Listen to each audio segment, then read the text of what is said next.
her yer karanlık.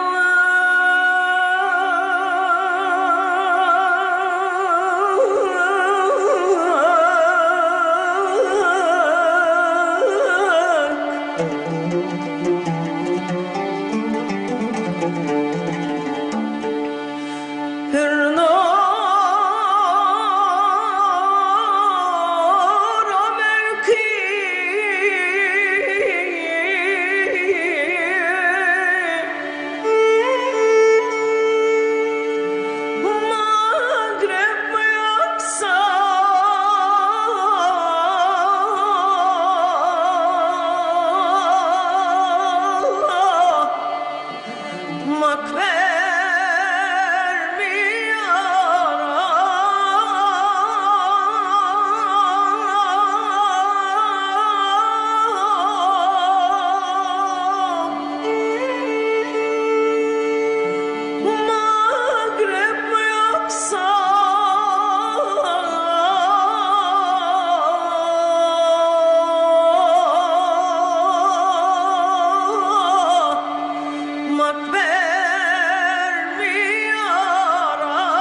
Merhaba sevgili izleyenler, Kıbrıs'ın Sesi TV 2020 ekranlarında gündem özel programında Diyalog Medya Grubu Genel Yayın Yönetmeni Sayın Reşat Akar'la birlikte sizlerleyiz. Evet, malum durumdan dolayı böyle anlamlı bir başlangıç yaptık biz de. Yeni haftaya elektrikte büyük bir krizle başladık. Evet, hafta sonu bugün de bakım onarım çalışmaları adı altında uzun süreli kesintiler yaşadık. Sonunda akaryakıtın bitmek üzere olduğuyla ilgili iddialar gündeme geldi.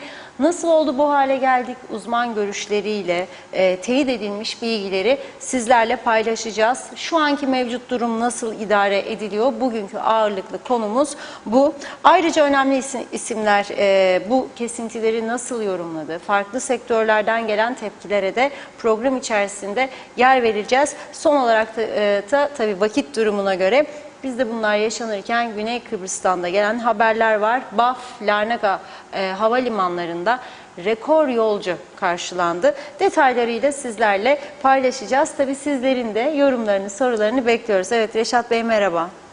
Merhabalar Funda Hanım. Herkese hayırlı haftalar dileyelim. Tabii yeni haftaya pek de hoş bir haberlerle başlamadık. Üzücü haberlerle başladık.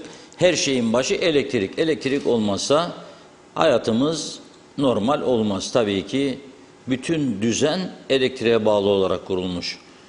Siz elektrik kurumu yıllardır beceremedik, tartışmalı bir kurumdur. Bile bile de bu kurumu yaşatmaya devam ettik. Sağcısı öyle, solcusu öyle. Sağcılar özelleşme dedi, solcular özelleşme dedi. Onu da yapmadılar. Yapamadıkları için de bu elektrik kurumu siyasetin elinde diğer tüm kurumlar gibi yok olmaya mahkum edildi. Zaten umut verici hiçbir tarafı da kalmadı bu kurumun. Kıbrıs Türk Hava Yolları'nın sonu ne iseydi, elektrik kurumunun sonu da bu olacak. Olacağını biliyorduk, bile bile de ama bakalım, dur bakalım, yapacaktık da edecektik, Türkiye 2 jeneratör daha veriyordu. Senin sorunun sadece 2 jeneratör değildir ki. Sen 20 jeneratör daha alsan belki o zaman elektrik kesintilerini yok edebilirsin. Ama öte taraftan da yakıt koyman lazım.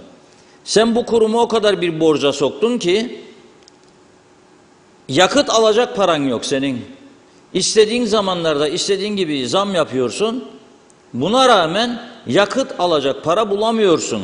Ve her yakıt bitme noktasına geldiği zaman sen banka gezip elektrik kurumu için devlet kefaletiyle para alıyorsun. Yakıt ihalesine çıkıyorsun veya ihalesiz alıyorsun. İhalesiz alındı, vay tepkiler. kazıklanıyor, 1 milyon dolar bilmem kaç milyon dolar zarar ediyor. İhaleye çıkıyor, bu defa ihalede şaibe var ve bir türlü ortak bir uzlaşı bulunamıyor. Neden? Çünkü bu sistem değil de onun için. Kabul edelim ki siyasetin elinde eritilen bir kurumdur KÜPTEK.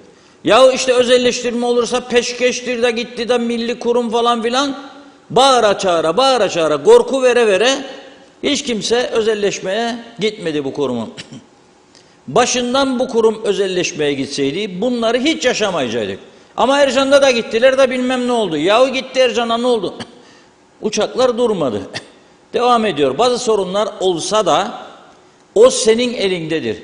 Dürüst bir iktidar döneminde istediğin ki kuruma özelleştir, yap sağlam, bütün teminatlarını al, bloke et paralarını, bakalım sana bir şey yapabilir mi? Yapamaz. Alternatif mi yaratacaksın? Yarat. Onu da yaratamadık. Ve 2 yılı aşkın bir süre zararına elektrik sattı KÜPTEK. Zararına satınca da borç batağına gömüldü. Borç batağına da gömülünce kaldı. Şimdi mesele neymiş? Bakın açıklayacağım buradan. Öyle spekülatif haber yapmayı sevmiyoruz biz. Kaynağından emin yerlerden bilgileri toplayıp, birleştirip, değerlendirip, kendi görüş ve düşüncelerimiziyle birleştirerek size aktarmaya çalışıyoruz. Görüş düşünce tabii ki taraf tutma meselesi değil. Doğruluk meselesinde. Şimdi bu Teknecik'teki jeneratörler için zamanında bir tüzük hazırlanmış. Ve bu tüzük diyormuş ki kükürt oranı %1'i geçmeyecek. Şu anda da dünya piyasalarında kükürt oranı %1'i geçmeyen bu akaryakıtı bulamıyorlar. Tipik diye bir kuruluştan alıyorlardı. Onda da çok saldırı oldu. Tipik'e mahkum ettiğiniz Tipik size öyle yapacak Tipik. Şimdi o da diyormuş ben size veremem çünkü yok bu yakıt diyormuş. Bulamıyorum. İşte geçtiğimiz hafta bildiğiniz gibi bittiydi bitecekti dediler bize. Öcü korkusu verdiler yakıt. Son gün son dakika Teknecik depolarına boşalttılar. Neymiş o yakıt? İşte ihalesiz aldıkları yakıt. O da olmasaydı bir haftada idare edilemeyecekti. Şimdi sıkıştılar kaldılar. %1 kükürt oranı olacak. Yoktur diyorlar. %1 kükürt oranı yok. 2 veya 3 bulabilirsiniz. Şimdi bulamadıkları için bunu ne oldu? Elektrik üretimini durdurdular. Bugün itibariyle o devamlı eleştirdiğimiz, saldırdığımız ve memleketten gitmesini istediğimiz aksa olmasaydı şu bugün dönüşümlü elektrik de mümkün olmayacaktı. Biz yayına girmezden önce elektrik kurumu tesislerinde, Teknecik tesislerinde üretim 25 megawatt civarındaydı. Elindeki yakıta göre. 135 megawatt da aksa veriyor. Düşünün 25 bizim elektrik kurumumuz üretiyor. 135 de aksa 7 jeneratörünü de devreye koymuş. Son bir tane var. 8.'yi de devreye koymaya çalışıyor. Ama verebileceği ne kadar yaparsa yapsın diyorlar. %45'i geçmez. 145 megawattı geçmez. Şu anda 135 aksa 25 elektrik kurumu 140 megawatt da eksiği var.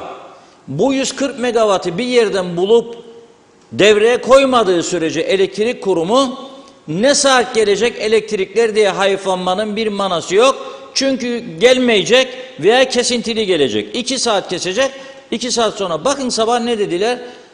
Bakım onarım trafo murafo dediler. Yalan. Niye doğru söylemiyorsunuz başında siz? Böyle bir durum yok diye. Niye insanlara önceden ihbar etmiyorsunuz? 2 saat kesiyor elektriği veriyor. 2 saat 3 saat sonra bir daha kesiyor. Çünkü elinde enerji yok. Enerji yok.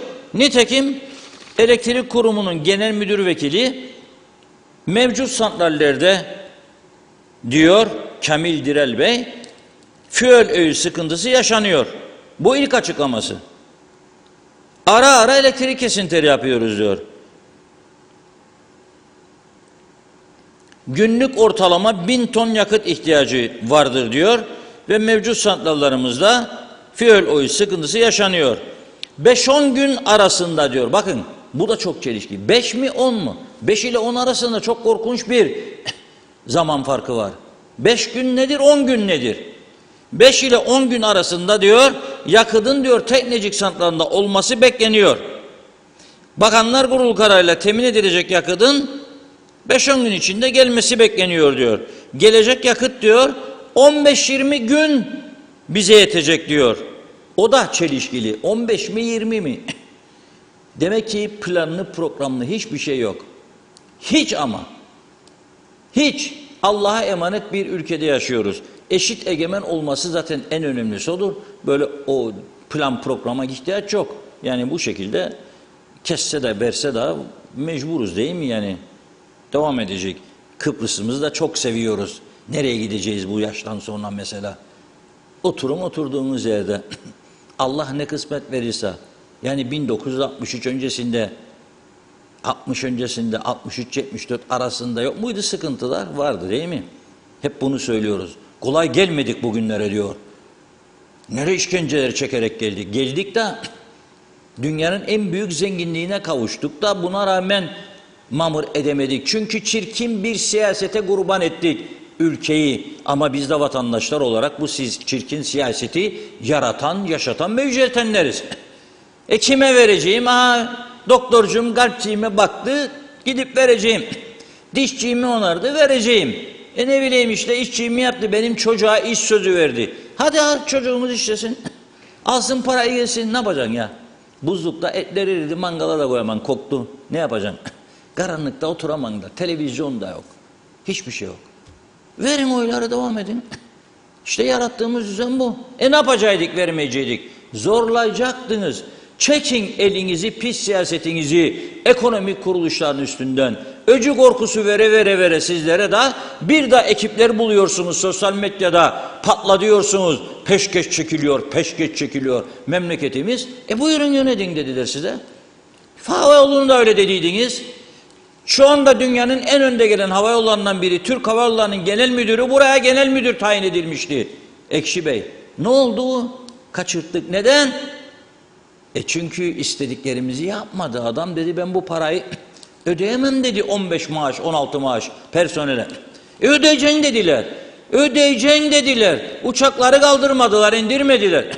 Dedi bakın beyler dedi çok kötü olacak sonu dedi. Dinlemediler. Öyleyse bay bay dedi. Gitti. Ne oldu? Ne oldu?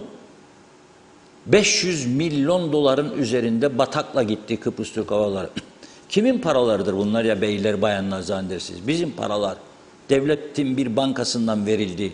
Alacak da kağıt üstünde duruyor. Nerededir bu paralar? Nerededir? Bu paralar gitti. Yönetecek dedik. Partili bir yetkiliyi de atadık hava yollarının başına. Bizim partimiz Dünya Partisi. Yönetirik. Hadi ne yönetmedin ya da batırdın. Şimdi burada da elini kaldırdın sendika grev, ayağını kımıldattın sendika grev. Ama ne demek bu yahu? Neden Romlarda olmaz bunlar da burada olur sadece? Dünyanın en demokratik ülkesi KKTC. Bak ama sen. Çekeceğiz bunu o zaman. Tabii çelişkiler yuma. Bu arkadaş genel müdür vekili. Biraz önce de bir açıklama atıldı. Bir mesaj BRT'den. Şimdi demiş ki yakıt sorunu giderildi. Arkasından başbakan açıklama yaptı. Şimdi biz girerken o da diyor ki Teknecik santralında düzenli akaryakıt temini yapılıyor. Nereden? O da yangın uçakları gibi havadan bize benzin mi atıyorlar Tekneci'ye acaba? Ben anlamadım. Yani öğlen yoktur, onu 5-10 gün dedi, gelecek dedi. Şimdi geldiği vardır dedi. Anlamadım, nereden geliyor? Bir haber aldık, yalnız teyit edemedik. Aksa'nın depolarından Tekneci'ye bir miktar yakıt gönderiliyormuş. Çünkü Aksa'nın üretimi dedik ya 140'ı geçemez, 145 megawattı günde. İhtiyaç çok daha fazla. Belli ki Aksa'nın elinde yakıt varsa ve Aksa dev bir kuruluştur. Türkiye'den gemilerle hızlı bir şekilde yakıt getirebilecek gücü varsa bunlara bir miktar gönderiyordur tankerlerle. Onlar da bize işte geliyor diyorlar, yakıt temin edildi diyorlar. Başbakan diyor ki Türkiye'den gönderilen 50 megawatt gücündeki 2 jeneratör yarın devreye giriyor. 2 jeneratörün devreye girmesi halinde bile 100 megawatt'a yakın bir açık olacak. Tekneciye yakıt gelmediği sürece istediği yakıt, kükürt oranı %1. Çünkü bu yeni kurulacak santrallar mazotla çalışıyormuş. Sorun yok. Mazot var piyasada. Bulup alacaklar. Onun için de tabii para istiyorlar. Akaryakıt ihalesini alan firmanın ihaleden çekilmesiyle kısa süreli diyor bir sorun yaşandı diyor Başbakan. Ancak kısa sürede o da aşıldı diyor. İlgili firmadan yakıt temini düzenli yapılıyor diyor. Teknecik santralının bir yıllık akaryakıt temini için de diyor uluslararası ihaleye çıkılacak. Elektrik konusunda bazı odakların abartılı haberlerle toplumu germeye ve kaos çıkarmaya çalıştığını kaydeden Ülsel öyle diyor. Kimse bunlar bilmiyorum.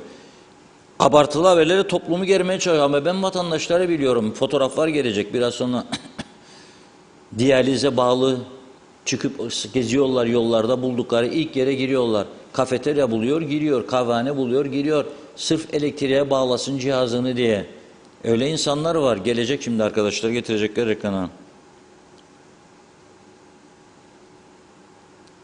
200.000 metrik ton akaryakıt temini için diyor Merkezi İhale Komisyonu üzerinden uluslararası yakıt alımı ihalesine çıkılacak. Kaç zaman alacak bu? Yani ihaleye çıkılacak, ihaleye katılacaklar, değerlendirmesi yapılacak, karar verilecek, firmaya sipariş verilecek, gelecek. Bu kolay bir iş değildir. Elektrik 2 jeneratörün devreye girmesiyle de Teknecik'te var güçleriyle çalıştıklarını duyduk. İnşallah, maşallah yakın bir zamanda yani yarın veya o bir gün bu santral devreye girer. Ama tekrar söylüyorum bu bize yaşatılanlar hakkımız olan bir düzey değildir. Herhangi bir iktidarda bu halka bu yaşatılmaz. Ne bugünkü iktidar ne ondan önceki ne ondan önceki. Ama bu yaratılan düzen, düzensiz düzen daha doğrusu, düzen olmayan yaşam şekli ve siyaset etkisi bizi bu hale getirmiş durumda. Efendim başka parti bize verin yönetelim, bizim iktidarımız döneminde bunlar olmadı diyebilirler. Onların iktidarları döneminde de çok kesintiler yaşandı. Onların iktidarları döneminde de jeneratörler için epey laflar söylendi. Yargıya taşınan ve yürütülmeyen dosyalar var. Savcılığın mesele yok diye kapattığı yolsuzluk, suistimal iddiaları var. Var oğlu var. Bir iktidar düşünün siz. Şimdikine bakalım sadece. Bir ay içinde 3 tane yönetim kurulu değişti. 3 tane yönetim kurulu başkanı değişti. Bir ayda. Ve ben bugün bu görevi kabul edenlere de şaşıyorum. Yani arabanız mı yok? Binesiniz ki bu görevi kabul ediyorsunuz. Bu kurumun ne durumda olduğunu zaten biliyorsunuz siz. Bu kurumun ne durumda olduğunu biliyorsunuz. Parası var mı? Yakıt alsın yoktur. Senin tüzüğün izin veriyor mu? Bu yakıt bulunmuyor diyorlarsa vermiyor. Alamazsın. 3. Aylardır bakımsız kalan jeneratörler yedek parça istiyor. Alabiliyor musun? Yok. Elektrik ihtiyacı artıyor ülkenin. Sen buna yönelik üretim yapabiliyor musun? Yok. Türkiye'den gelecek de inşallah maşallah. Geldi. Onu da kur. Ne olacak? Yarın kursa da bu jeneratörlerin bir süre test sürecinden geçmesi lazım. Çalıştırılıp 50 megawattı da kattığınızı düşünelim. 140 da size aksa verse 190 ihtiyaç 300'ün üzerinde en sıcak günlerden geçiyor. 40 derece bugün Lefkoşa. 40. Klimasız nasıl bir yaşam olur? Hastanedeki insanları aslında bunu da artık daha ciddi bir şekilde konuşmamız gerekiyor. Bakınız bugün bazı sertlik yanlılar da bunu iyi dinlesin de bilmeyenler vardır çünkü veyahut da kafayı üşütenler var zannederler ki söylerim de orada kalır. Yok. Bakın bunu söylüyorum. Her gün yıllardan beri mahkeme haberlerini okuyan başlıklarını da atan insan olarak söylüyorum. Bakın çok önemlidir bu söyleyeceklerim. İkinci mumla çıkışımızdır bu arada söyleyeyim. Şeyle de çıktık, fenerle de çıktık. Mumla da ikinci çıkışımız bu programa. İster miydik böyle olsun? Hayır. İstemezdik ama tarihe not düşülmesi lazım. Kıbrıs Türk'ü nereden nereye geçti? Da neden bir zamanlar gelecek şu bir şeyler olacak onu tercih etti? Görsünler mecbur edildik diye. Böyle bir yaşam düzeyi olmaz. Şimdi siz eğer karşınızdaki bir bayana veya bir adama, herhangi birine, seni gebertirim, seni öldürürüm, dur sana neler yapacağım, bekle göresin dediği anda bu söz polise şikayet olarak aktarılırsa en ağır suçlardan biridir. Bakınız, polis gelir size dava okur, çağırır karakola, sonra sizi orada tutuklar, gözaltına alır, sonra sizi mahkemeye çıkarır.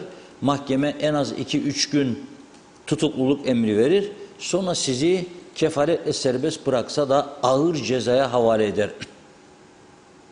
7 yıl, 8 yıl hapislik cezası verilebilir size. Bu sözler için. Şimdi soruyorum.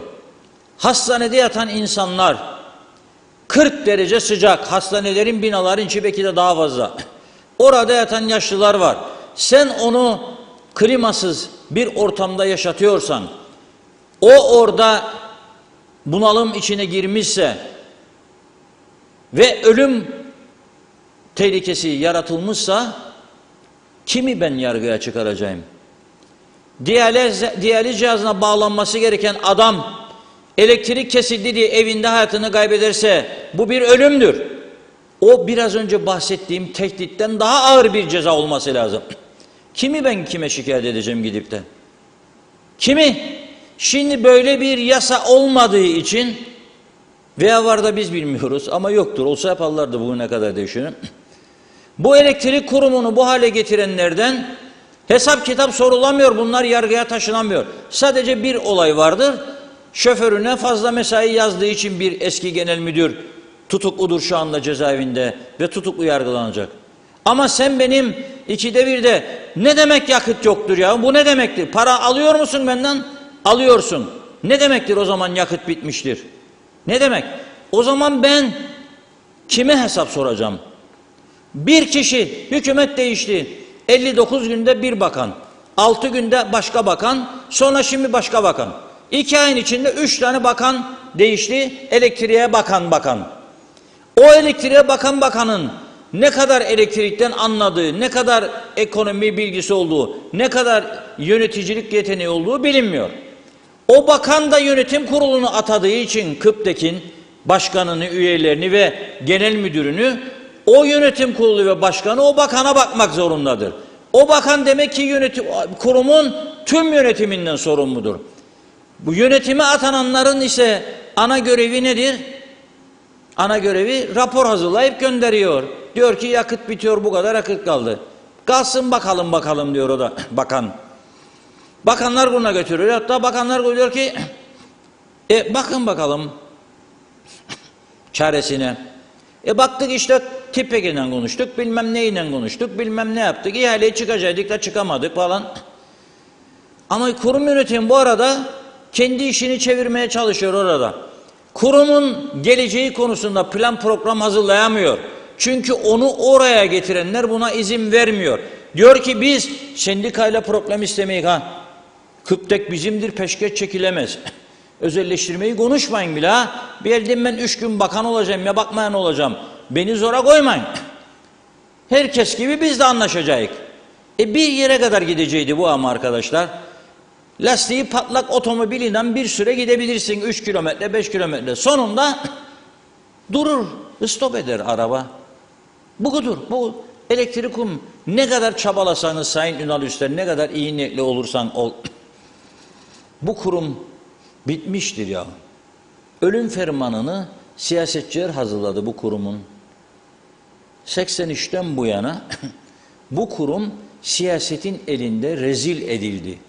Bu kurum halka güven veremedi. Bu kurumun iyileşmesi yönünde adımlar atılamadı. Siyaset bu kurumun üstünden elini çekmediği için bu kurum devamlı zarara sokuldu. O zararını çıkaracak diye halka haksız fiyatlar yükledi. Borç batağına sürüklendi. Ne yaparsanız yapın bu kurumun içinden çıkamazsınız. Yapılacak iş bellidir. Bir, ya hızlı bir özelleştirme ama o da oluncaya kadar bir yerlerden satın alma elektriği, o bir yerlerden Türkiye veya başka kanallardan alınacaksa onun için de zamana ihtiyaç var. Bugün için yapılacak bir iş var. Eşit egemeni bir tarafa koyup yastığın altında bir süre bekleteceksiniz. Ağzınıza bile almayacaksınız. Açacak telefonu en üst makam Kuzey Kıbrıs'tan güneydeki en üst makama, ne olursunuz diyecek, sizden günde 100 megawatt elektrik istiyoruz, bize yardımcı olun. Verirse parasını almak kaydıyla verecek. Vermezse bu karanlık devam edecek. Ne kadar belli değildir. Çünkü açıklamaları okuyorum size. Çelişkiler yumağı. Sabahtan diyor ki öğleye doğru 10 gün içinde gelecek, 5-10 gün böyle gidecek. Öğlen diyor yok yakıt bulduk. Nereden buldun? Gökten paraşütten mı indirdiler bize? Nasıl? İşte duyduğumuz, son aldığımız bilgi Aksa'dan tankerlerle bir miktar gönderiliyor oraya. Amanın yetişin çabuk depoya, biraz da çark dönsün, insanlar rahat edemiyor. Başka bir şey yok. Kaç gün götüreceksin bunu? Kaç saat gidecek? Her taraf perişan, insanlar sinir küpü. Tam da en sıcak günde 40 derece bugün. Yanıyor ortalık. Turizm tesisleri mahvettiniz hepsini. 3 tane turist varsa gelir 30 lira, gider 3.000 lira. Çalıştır gümbür gümbür jeneratörleri çektiği kadar. Gelelim şimdi ne diyor? Bak turizm dedim de Ünal Çağınır çıktı önüme şimdi. Otelciler Birliği Başkanı'nın paylaşımı ne diyor? Enflasyon ile mücadelede zam yapıp hayat pahalılığı ve asgari ücreti artırıp sonra zam yapıp sonra tekrar hayat pahalılığı asgari ücrete artış değildir. Ekonomi yönetimiyle maliye yönetimini karıştıran bir cahillik vardır diyor.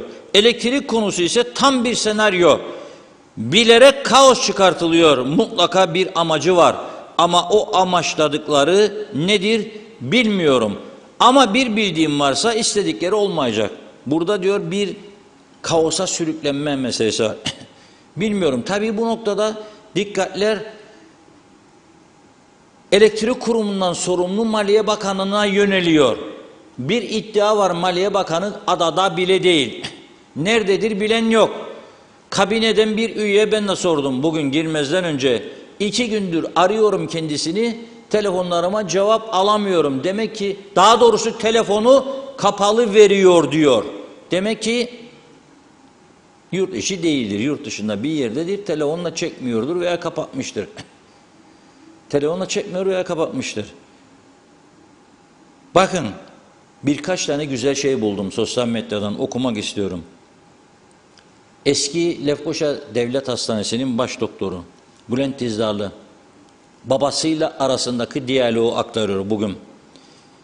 Yani diyor babası, elektrik faturamı hiç öderim, hiç sektirmem. Zam yaparlar, gıkımı çıkarmam. Gene öderim. Öderim de diyor, ödediğim elektriğim neden kesilir diye soran 90 yaşındaki babama ne diyeceğimi bilemedim diyor. Bence şunu söylemek lazım. This is TRNC forever, normaldir. Önemli olan devletimizin sonsuza dek yaşaması. Bunlar normaldir. Kolay değildir özgürlük mücadelesi kazanmak. Kolay değildir bu kadar Rum mülkünün üstünde eşit egemen devlet meselesini ileri götürmek demek bence güzel olur. Böyle esprili paylaşımlar yapan avukatımız, genç avukatımız Ahmet Said Sayın, yahu diyor bu zekaya sahip biri olarak arabamın veya motorumun benzini ne zaman bitecek bilirim diyor. Bu yetkili denen her kimse diyor sandalın benzini ne zaman bitecek bilmez mi? Mazotu veya fuel oil'i diyelim. Şunu da söyleyeyim, elektrik kurumunun özelleştirmesi beni zerre kadar ilgilendirmez. Eşek tepsin ideolojiyi de dünya görüşünde. 40 yaşındayım diyor, 40 senedir kesintisiz, sorunsuz bir dönem yaşamadık. Kıptek meselesi nedeniyle en sevdiğim arkadaşlarımla bile küstük. Ne olursa olsun artık diyor. Cehenneme kadar yolu var bu kurumun da memleketinde. KKTC'ye diyor, banana cumhuriyeti denmesine çok kızıyorum.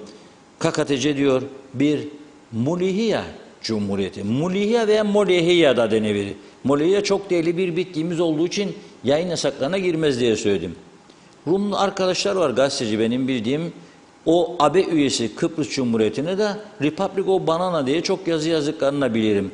Cumhurbaşkanlarına da Kral Çıplak diye yazılar yazdıklarını da bilirim. Kitaplaştırdıklarını da bilirim. Bende kitap var mesela. Bir eski Cumhurbaşkanı kapak yapmış çıplak. Kral Çıplak yazmış. Yayın yasağına girmez. Söylüyorum, biri uğraşmaya kalkmasın yani bizimle. Peşin söylüyorum. Yayın yasağına girmez. Bir genç bayan yazıyor. Yabancı uyruk ama ülkemizde yaşıyor. Olesa Gavrikluk. Üstüm başım diyor karışık bir şekilde işe gitmem bir yana diyor. Elektrik bir geldi bir gitti. O bir yandan buzdolabı, bir yandan printer, internet sağlayan cihazı ve bir bilgisayar mal oldu bana diyor. Bugün hiçbir iş yapmadan geçti. Tabii cihazlar da gitti demek istiyor. Gün yüzü görmeyesiniz inşallah diyor Kıptek, lanet olsun diyor. Ama ben böyle bir şey görmedim. Benim arabamda dediği gibi avukat arkadaşın ibre gösteriyor, yakıt var mı yok mu ya? Yani ibre dibe vurduğunda açıp pencereyi vurayım araba, yürü eşeğimde korkma, yürü eşeğimde korkma, nasıl olsa gidecek. Gitmez, çünkü eşek değildir, arabadır, motordur. O yakıtı istiyor. Bilmiyordunuz bunu yani. Bilmiyordunuz bunu. Aksa'yı kovduyduk.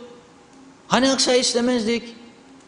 Ne geldiyse başına bundan geldi diyorduk. Ben olsam Aksa'nın yerinde vallahi de billahi de vermezdim. Başınıza geleni çekin derdim. Vermezdim. Başınıza geleni çekin. Siz bu kadar zeki insanlar, dünyaya meydan okuyan insanlar, şimdi geldiniz benden elektrik istersiniz ya. Hadi işinize. Borcumuz da duruyor. 1,5 milyarın 500'ünü verdiniz, daha 1 milyar duruyor. Hadi gidin işinize. Ben olsam öyle yapardım. Evet Funda Hanım, çok mu var? Çok var. Giden mesajlar da oldu tabii bugün. Hiddetli, sinirli mesajlar. Çok teşekkür ediyoruz ilginize. Eser Yurter'in mesajını görüyorum ilk. Reşat Bey, bunlar hep yalancı, bizi mahvettiler. Yetmedi, çoluk çocuğun hakkını da yediler. Yazıklar olsun böyle beceriksiz yöneticilere. Kerim Akgün, Sunat Hacca gitti, kraldan elektrik getirmeye gitti. Sonumuz hacıya kaldı. Barış barış, başka çaremiz yok demiş. Ahmet Gülmez de yazık ettiniz ufacık ülkeye, yönetemiyorsunuz. Erol Hasan kolay gelsin. Avustralya'dan hayırlı günler, selamlar diledi. Cemil Kurç, bence tüm bunlar bezdirme politikasıdır. Çeksinler Türkiye'den diyor. Bir sırmacık da bitsin bu iş, artık ne uğraşırlar. Nuran Kansu, kolay gelsin, hayırlı yayınlar yazdı. Erdinç Tayman, İnternet o kadar yavaşladı, sizleri izleyemiyoruz demiş. Erol Baycan, bu toplumu gerip kaos çıkaranlar yetkililerdir. Esat ki, evet. Elektrik yok, ne güzel, eskiden hiç yoktu, ne güzel, inşallah gelmez demiş. Zeki Özgür Kanlılar, yapılması gereken tek şey kaldı, hükümetin istifa etmesi. Özkan Teksu, 300 bin kişilik bir adada bile yönetemiyorlar, ne diyeyim. İsmet Ezel, vapur santrali şart oldu. Şenay Sami, hayırlı yayınlar diliyorum Londra'dan demiş. Doğan Faryalı, öyleyse demek Tantura'nın gemileri hortumu uzatıp boşalttı. Öyleyse belki sıkıntı olmaz artık demiş. Necdet Mavi Gözlü, Kuzey Kıbrıs Birleşik Afrika Pakistan Cumhuriyeti'nden bize hayırlı günler diliyor. Evet, meşhur bir atasözümüz var. Görünen köy kılavuz istemez diye. Hükümet idare etmek çocuk oyuncağı değil. Sen memleketin kapılarını sonuna kadar açtın, gelen burada kalıyor. Bu insanlar ev ister, su ister, elektrik ister. Peki bizim bu saydığım ev, su, elektrik, yol şimdiki nüfusa yeterli mi? Benim kendi görüşüm, burada en az 1,5 milyon nüfus var. Ama hükümet olarak da nüfusumuzu 350-400 diye açıklıyorsunuz. Yatırımı ona göre yapıyorsunuz. Yolumuz yok.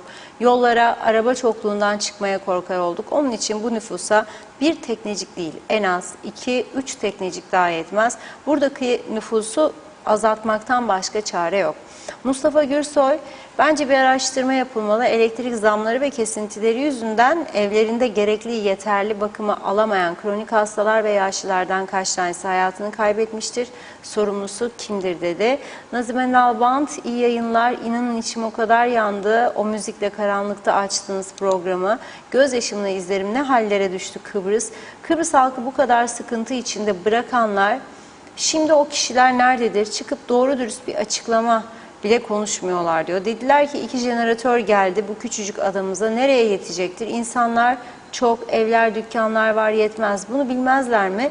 Kıbrıs halkı bunu bu sıcakta bırakanlar şimdi mutlu mu diyor. Çok evde de elektrik yoksa banyoda olmaz, suda olmaz, yemeğini de yapamaz. Elektriksiz olur mu demiş, ne durumlara getirdiniz? Çok kızgınım, üzgünüm. Sevgi Gümüşşah. Elektrik kesintileri yarın çözüm olacak diyorlar. Yani hem santrale hem jeneratörlere benzin isteyecekler. Eyvah halimize. Evet, Harbi Yemen'e yazıklar olsun, ne hallere geldik dedi. Bülent lider Mehmet Küçük, dün akşam gece yarısından sonra 6 saat elektrik kesildi. Bugün öğlen vaktinden sonra 4 saat daha kesinti oldu. Hangi çağda yaşıyoruz? Medeni ve gelişmiş bir ülkede mi yaşıyoruz bu güzel memlekette? Bu nezih insanlara da çok ama çok yazık ettiniz. Artık toplu göçler başlarsa hiç mi hiç şaşırmayın. Sevgiler, saygılar. Abdullah Abdülaziz, Sayın Arıklı'nın 20 Temmuz sürpriz var dediği acaba bu mu demiş. Ahmet Halil, iyi yayınlar. Güller Karamalli, elektrikler kesildi, internet çok kötü, izleyemiyoruz maalesef. Kemal Yurteri, yeme varken nasıl görevi kabul etmesin Reşat Bey? Kıptek soyulan bir kuruma dönüştü. Tepeden tırnağa demiş, iyi yayınlar, kolay gelsin. Hasan Çakıcı, ben Kıbrıs'taki en büyük milliyetçi olarak artık öyle bir duruma geldim ki galiba Makaryos'a güvenecektik. Yanlış takımı tuttuk milliyetçi geçinirken. Allah rızası için artık bizi ya Erdoğan ya da Anastasiadis yönetsin.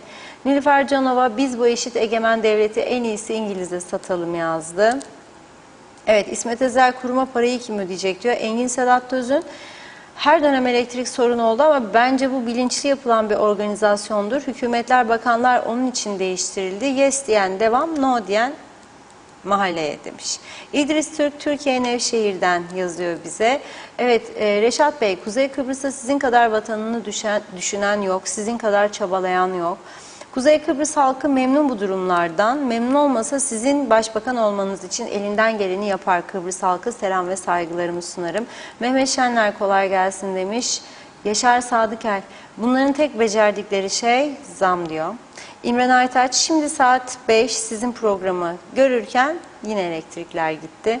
O gün Zeybekoğlu, evet, Mevlevi'de yapılan çember kurallara uygun olarak yapılmamıştır. Çok daha önceleri aynı yerde yine yabancı uyruklu bir kişi vefat etmişti. Bu iş bitmiştir, sil baştan. Adalet Adaletoğlu, elektrik kesintisi cinayete teşebbüsle eş anlamlı değil midir? Hastanede diyor, bu nedenle vefat edecek insanların ölüm nedenine ne yazılır? Otopsi uzmanı cevap versin. Alex Aslan İstanbul'dan selamlarını yolluyor. Metin Erdemel, evet, devlet dairelerinin jeneratörleri harıl harıl çalışıyormuş. Az önce dolaştım. Tema Yavaş Londra'dan selamlarını yolladı. 30 senedir Londra'dayım. Bir gün elektrik 2 saat kesildi. Kurum 10 defa özür diledi. Fikret İpekçioğlu, böyle diyor, utanmaz, vurdum duymamazlık olur mu? Bıraksınlar gitsinler, o yaptı bu yaptı diye insanlarımızı hastalık hastası yaptılar bile. Evet, İsmet Ezel 23'te Aksa'yla sözleşme bitermiş. Yaşar Sadıker, bütçenin yarısından fazlasını bakan, müsteşar, müdür, müşavirler, milletvekili alır, nasıl akaryakıt alacaklar? Nazime Nalbant, hiçbiri doğruyu konuşmuyor, sessiz kalıyorlar. Geldikleri günden beri bir adım bile atmadılar. Bundan sonra da hiçbir şey olmaz. İpin ucunu kaçırdılar, tutamazlar demiş. Ah diyor, ne durumlara düşürdünüz benim Kıbrıs'ımın halkını. Eskiden hiç böyle olmazdı diyor, elektrik böyle bir sorunu yoktu. Şimdi hangi devirde yaşıyorsunuz? Taş devrini yaşatıyorsunuz, yazık günah değil mi? Üzgünüm. Demre Coşkun, çıkarları uğruna oylarını satan anne ve babalar, gençlerin geleceğini yok ettiniz. Bazılarınız kendi çocuğunu bile toplumsal kargaşadan, ekonomik sıkıntılardan koruyamayacak. Oylarınızı satarken aslında tüm topluma büyük bir ihanet ettiniz. Bu saatten sonra dine, imana bağlanıp da Allah'ı kandıramazsınız. Öteki dünyada hakkı yenen herkesin iki eli yakanızda olacak. Tabii bu dünyada yaptığınız yanlışların bedelini nasıl ödeyeceğiniz de meçhul dedi. Evet, bir iki mesaj daha okuyup ara verelim. Ercan Mehmet Gürkanlar. İşte şimdi gene yok elektrik. Reşat Bey, sizi izlerken kesildi. İyi ki Facebook var da sizi kaybetmedim diyor. Lambaya Püfte şarkısını çalar mısınız? Belki duyarlar. İyi akşamlar. Günay Şeherli, sağlıktan elektriğe düştüğümüz duruma bak. Olamaz böyle bir şey. Aslan aç olduğunda avını seçer, geyiği su içtiği zaman kulaklarını diker, gelecek tehlikeye karşı. Hayvanların bir düzeni vardır. Düşürüldüğümüz bu durum hiç hoş değil. Halk olarak barış yapmak zorundayız. Bu siyaset ölmüştür, gömülmüştür. Kıbrıs meselesini bizim zorlamamız gerekir dedi. Son mesaj Yeliz Su'dan okuyalım. Ben gerçekten bu halkı anlamıyorum. Kıptek çalışanlarına, Kıptek'e küfür ediyorlar. Benim orada arkadaşlarım var. Ben onlardan doğru bilgileri alıyorum. Diyor, beddua etmek çok ayıp diyerek kınıyorum demiş. Eğer edeceklerse Kıptek'i bu duruma düşürenlere etsinler. Başbakan açıklama yaptı, yakıt sıkıntısı yok dedi. Sordum arkadaşlara, yalan dediler diyor. Halk tepkisi ne, hükümete değil Kıptek'e yapsınlar diye. Hükümet kendi beceriksizliğini Kıptek'e yıkmaya çabalıyor diyor. Kutel Tosun'un mesajı. Evet, Reşat Bey, ölüyoruz elektrik kesintileri yüzünden demiş. Annem yatalak, sabah 8'de kestiler 2 saat. Şimdi 3 saat yine kestiler. Tam diyor bu sıcakta. Lefkoşa'dayız. Annem sıcaktan nefes alamıyor. Kanter içinde kaldı. Ne vantilatör ne klima açamıyorum. Nefes darlığı var, tansiyonu var. Gider gelir serinlik yaparım, bahsedemem. Benim anneme bu sebepten ölse diyor, Allah korusun. Bunun hesabını kim verecek? Annemin durumunda, hatta daha beter durumda olan insanlar var. Bunları bize reva görenleri, başımıza getirenlerin, onlara bu hakkı verenlerin elleri kırılsın inşallah Tanrım demiş.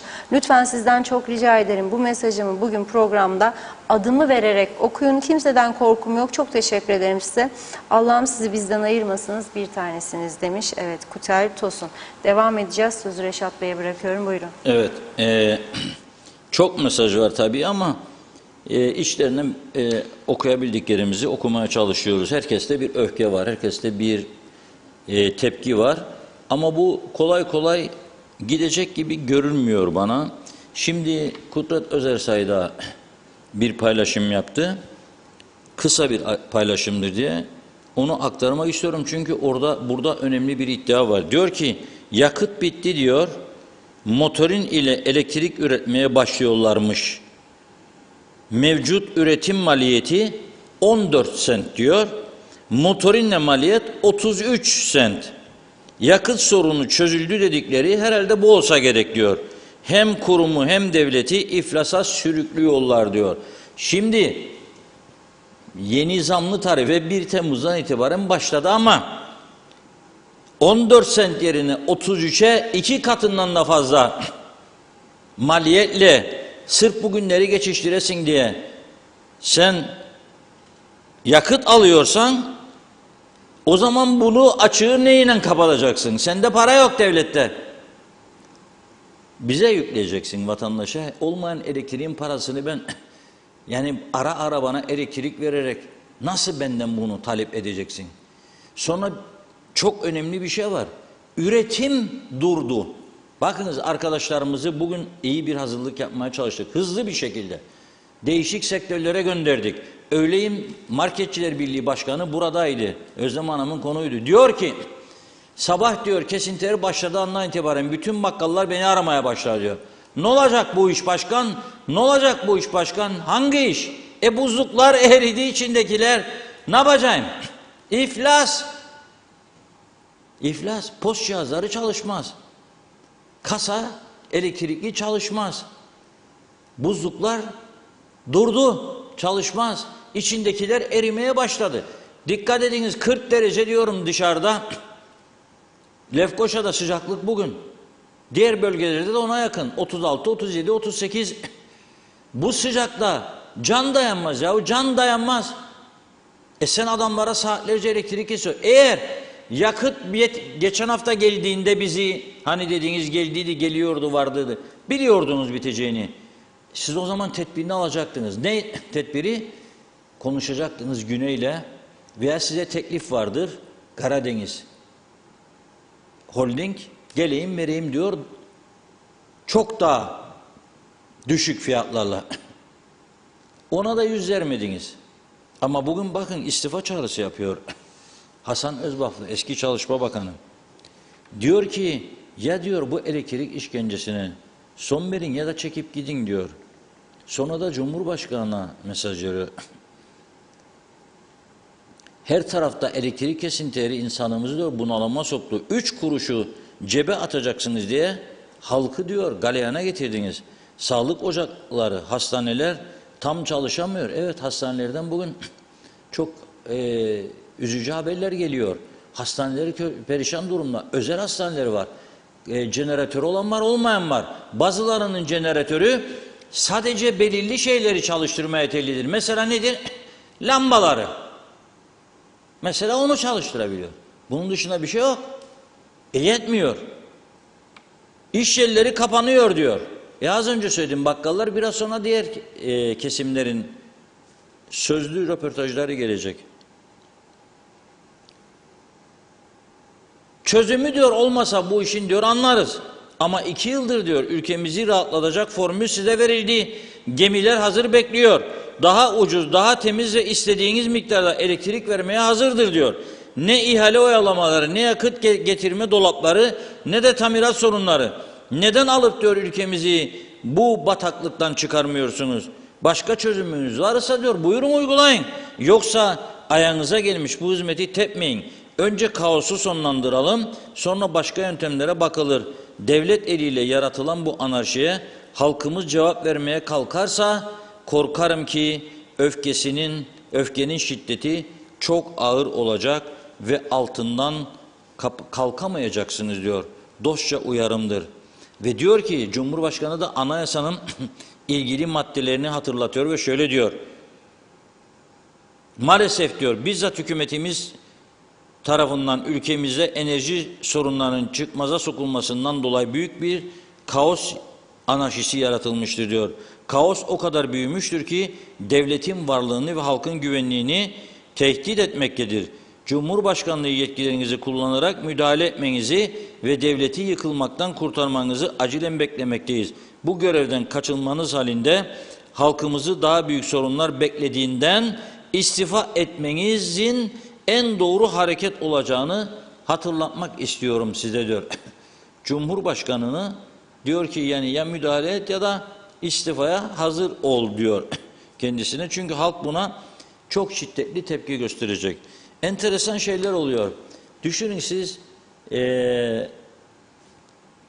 Güzelyurt'tan arıyor beni bir bayan bugün sabahleyin. Diyor ki elektrik kurumuna gittim diyor. Ben ne bileyim diyor bütün gün elektrikler kesilecek. İşte kesildi, gelecek dedim herhalde diyor biraz sonra. Gittim ödeyim. Orada bile demişler kendisine hanım demişler para alamayık. Neden? Elektrikler kesik de ondan demişler. O da demiş nasıl lambalar yanar? O lambalardır demiş. Cihazlar çalışmaz. Bilgisayarı çalıştıramadık demiş senin şeyini görelim. Git demiş de sonra gel. Yani para da tahsil edemiyor. Edemediği için daha da büyük batağa sürükleniyor. Oradan diyor Turkcell'e gittik diyor. Ödeyelim diyor telefon parasını diyor. Turkcell'de de diyor baktık diyor bir jeneratör gümbür gümbür çalışır diyor lambalara. Onlara demişler ki tahsil edemeyecek hanım. Neden? Cihazlar çalışmaz. Demiş ya o demiş lambalar için yeterlidir. Nasıl olur diyor bu kadar dev kuruluşlar diyor. Tabii jeneratörleri de yok diyor. Jeneratör var ama jeneratör de maliyeti kazığın ötesindedir. Çok para istiyor. Çok pahalı bir yöntem. Mümkün değil. Kimse çıkamaz içinden. Jeneratör çok daha pahalı bir yöntem ve kimse bunun içinden çıkamaz. O yüzden ne yapmak lazım? İnsanların bu tepkisini de dikkate alarak köklü çözüm üretmek lazım. Benim görebildiğim, şimdi bu Karadeniz Holding'den isteseler de 72 ülkeye aralarında Küba'da var. Araştırdım yani. Girip siz de araştırabilirsiniz. Karadeniz Holding hangi ülkelere elektrik veriyor gemilerden bulursunuz. Yani siz Fidel Castro'nun ülkesinden daha mı solcusunuz ya o da? Daha mı keskin komünistsiniz da özelden bir şey almam diyorsunuz? Git o zaman o goyu kaldıysa bulabilirsen öyle bir ülke git orada yaşa. Burada işin yok. Burası Avrupa Birliği toprağı. Bakmayın biz Avrupa Birliği'nde değilmişik gibi hareket ederek her şeyimiz Afrika'dan beter. Vallahi Afrika'dan kötü. Ama normalde burası AB yasalarına göre AB toprağıdır bizim elim üstünde oturduğumuz toprakta.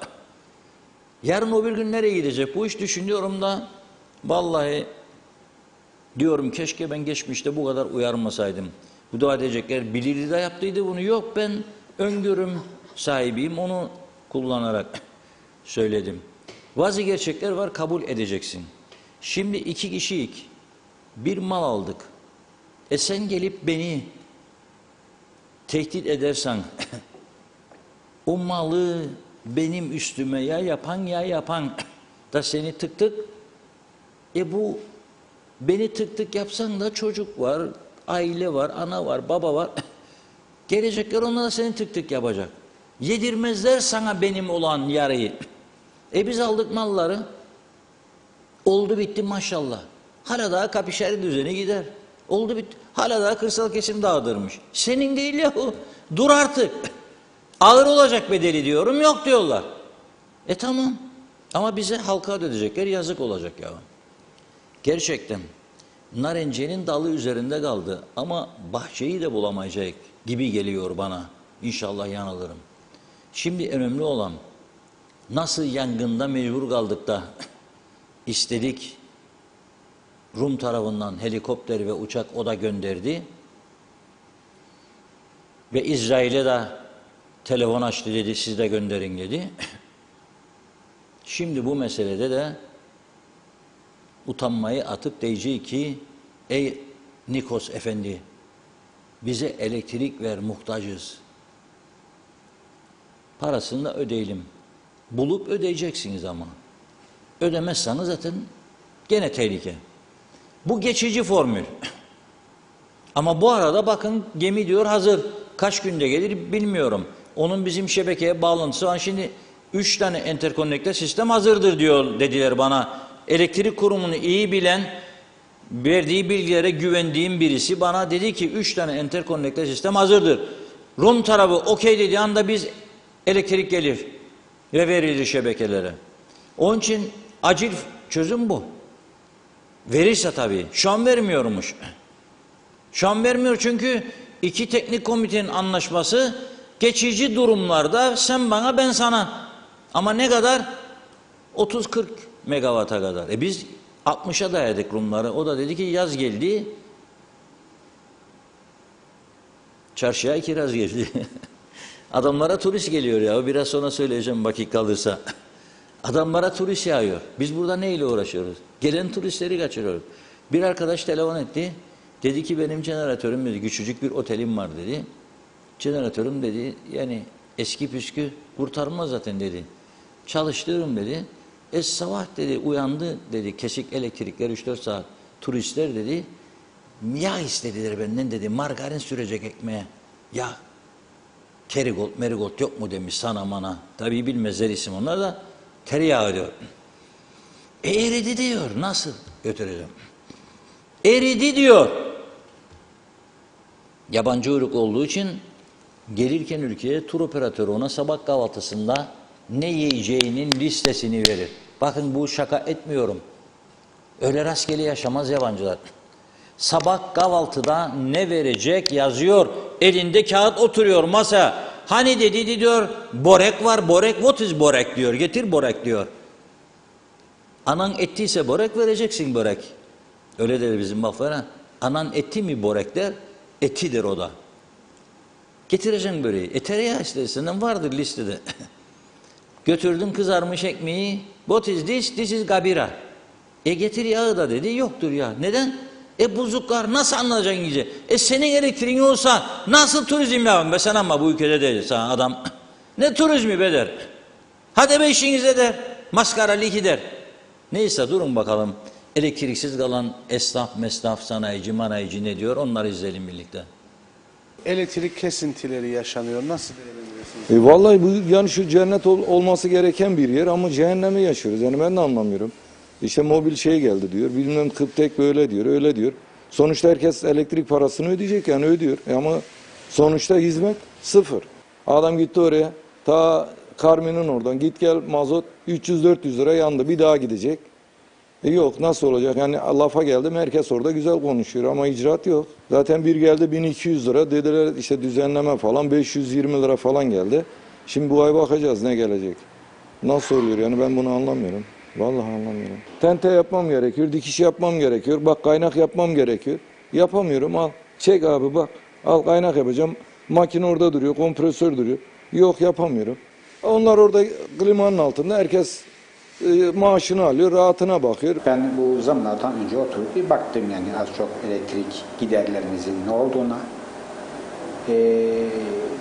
Ocak ayı itibariyle bugüne kadar yani daha doğrusu bir Temmuz öncesine kadar gelen faturalarda 4 katı fiyat farkı var. Nerede kaldı ki bir Temmuz'dan sonra yapılacak olan zamın daha ne olduğunu yüzdelik olarak baktığımızda bize herhalde bu 5-6 katına çıkar bu. Ocak ayındaki faturamız 3000 TL civarındayken Haziran ayında 11-12 bin TL'leri buldu. İşte yeni zamlardan sonra herhalde 15-16 bin TL olur yani. Gün içinde sanayi bölgelerinde bir kesinti falan olmuyor gördüğüm kadarıyla ama nasıl etkilenirdik? İşte montajımız var. Montaja çıktığımız zaman gittiğimiz bölgede elektrik kesintisi oluyorsa orada bir mağduriyet yaşıyoruz. Yani elemanlarımız orada yatıyor. Bize yani o da ayrı bir külfet getiriyor bize. Tabii bu işin bir vitrin boyutu var. Bir de arkada üretim boyutu var. Sadece biz mal al-sat yapmıyoruz. Üretimimiz var. Üretimde yüksek boyutlu enerji gereken fırınlarımız var. Endüstriyel büyük fırınlarımız var. Keza onları muhafaza etmek için endüstriyel büyük depolarımız, soğuk hava depolarımız var. Bunlara tabii jeneratörle tekrardan müdahale etmek zorunda kalıyoruz ama jeneratör de yetersiz kalıyor. Çünkü bu kadar büyük hacimli fırın ve şeylerle birlikte, soğuk hava depolarıyla, korumayla birlikte ortaya koyduğumuz enerji tabii ki elektrik hattan tedarik ediyoruz. Jeneratörle çok zorlanıyoruz çünkü onların kapasiteleri de belli bir seviyeye kadar. Hatta satış yerlerimizde jeneratör yeterli oluyor ama üretimde bizi çok üretimi aksaklığa sokuyor. Her gün kesilen elektrik, her gün akımın yükselip alçalması hem cihazlarımızı bozuyor hem de bize verimsiz bir iş hayatı ortaya koyuyor. Eski faturalarımın 3 katı fiyatını ödedik. Ve bu nereye yansıyor değerli kardeşim? Bu fiyatlara yansıyor. Yani bizim en büyük girdi maliyetler. Çünkü 3-4 saatlik bir kesinti çok büyük bir kesintidir bizim gibi işletmelerde. Attık dondurmaları ve bunların hepsi cebimizden gitti. Bu ülkenin en büyük sorunlarından biri kadere razı olmaktır. Kaderimize razı olduk, çöpe gitti. Yapacak bir şey yok yani. Evet. Karşında bir duyarlı yetkili yok. İyi zihniyetli bir yönetim yok. Ülkede bir düzen yok. Kaos. Ne kadar elektrik faturası ödediniz bu son ay? 20.273 lira elektrik parası ödedim. Sadece bir işletmem için. Benim bu ülkede yetkililerden hiçbir beklentim ve çağrım yoktur. Bu ülkede yetkili yoktur yani. Şu anda yok. Sabah 4 saat yedik kesinti. Tam iş saati, ilk başladığı saatler. Şu anda tam işin göbeğinde tekrar kesildi. En az 4 saat daha yiyeceğiz. Öyle görünüyor. Nasıl etkileniyorsunuz? Elektrik kesildiğinde neleriniz aksıyor? Yani elektrik kesildiğinde bilin bir işletmenin canı elektrik. Elektrik olmayınca jeneratörler devreye girer. Allah'tan jeneratörümüz var yani biz zamanında yatırımımızı yaparken onu da yaptık ama ben eminim ki çok işletmenin, çok benim meslektaşlarımın şeyleri yoktur, jeneratörleri. Onlar şu anda oturuyorlar yani iş de yapamıyorlar. Ama tabii jeneratör çözüm değil. Jeneratör ikimiz şeyi var, gideri var işletmemiz için. Bir de moralimiz bozulur ya. Yani ne demek? Ne demek bir yaz günü 8 saat kesindi günde? Savaş geçirdik, her şey geçirdik. Biz bunları görmedik. 28 bin lira ödedim. Son faturayı daha 3-4 gün önce ödedim. Tamam.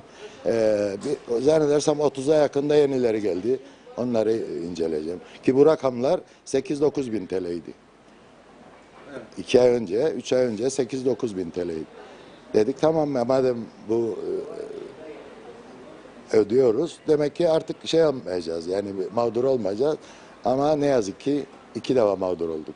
Yani yetkililerden artık bir beklentimiz kalmadı. Çok özür söylerim. Yetkili yok zaten. Tamam. Bir beklentimiz kalmadı. Kendi sorunlarımızı kendimiz çözmeye çabalarız. İlerisi diye bir şey kalmadı bizim için. Biz bu işletmeyi kurarken 2 tane pırıl pırıl çocuğum var. Devlete sokmak hiç aklıma gelmedi. Biz işimizi kuralım, çocuklarımıza bir iş bırakalım dedik. Ama 1000 kere pişman oldum.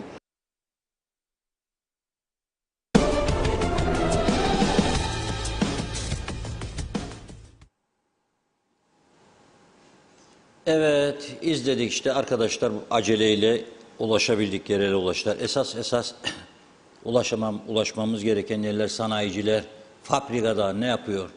Elektrik durduğunda kasaplar kıyma makineleri durmuş, değişik marketler, buzlukların içinden çıkanlar. Bunlardır. Masa başında oturarak öyle oturduğum yerde yorum hepimiz yaparız. 1, 2, bilmiyorum ben programa girinceye kadar görmedim. Ekonomik örgütler. Ne yapıyorsunuz? Ne oldu? Tatilde misiniz? Bodrum'da, Marmaris'te, Rodos'ta. Neredesiniz ya ama? Neredesiniz merak ederim. Mikonos'ta mı? Venedik'te sandal gezisinde mi? Neredesiniz arkadaşlar? Memleket battı be kardeşim. Yanıyor memleket, yanıyor. Neredesiniz ya siz? Nasıl izin verirsiniz bunların olmasına ya? Bir hale memleket gördünüz. Yok o tahsil yaptık, yok bu memlekete gittik, bunu yaptık. 30 senedir çarşıdayım, 41 senedir bilmem maşallah inşallah. Neredesiniz? Üniversiteler, University of Cyprus, University. 100 binin üstünde öğrenci var diye övünüyorsunuz. Nerede ya profesörlerimiz, ordinariusler falan neredesiniz ya siz? Nasıl eğitim yaptıracaksınız ya çocuklara? Ödev verirsiniz eve gider bilgisayar çalışmaz. Elektrik yok. Cep telefonunun şarjı biter. Şimdi yazıyor bana bir arkadaşlar. Diyor cepten de izleyemedim sizi diyor çünkü şarj biter. Allah'ından olsun diyor. Yabancı da buduz kalsın diyor. Öğrenmiş o da bizim şeyimizi, lafçıklarımızı. Ya o nasıl olur be kardeşim bu? Herkes halinden memnunsa o zaman biz niye konuşuyoruz burada? Halinden memnunsa. Sabah saat 8'den 9'dan beri hala elektriği gitmeyen yerler var. Nasıl iş yapacak bu insanlar? Nasıl para kazanacak? Meyhaneciler kan ağlıyor. Buzluğunu satışa çıkaranlar var bilir misiniz? Gönderdiler bana bir buzluk fotoğrafı vardı. Gelecek inşallah maşallah şimdi. Adam gönderdi bak diyor bana bu hale düştük. İçini de gösteriyor. Buzluk boş. Ne yapacak buzluğu zaten? Elektrik yoksa ne yapacak buzluğu? Bu iş geçici. Geçici ama haçana bir geçici yanıyor. Bir gidiyor bir geliyor, bir gidiyor bir geliyor yanıyor buzluklar. Daha önce çok söyledim bazıları dinlemez. İlla bizde adettir gitti mi bakkala sanki bir daha bakkala gitmeyecekmiş gibi ya bakkal çok uzaktaymış gibi. 2 tane birden bulli alır gelir tavucuk yani.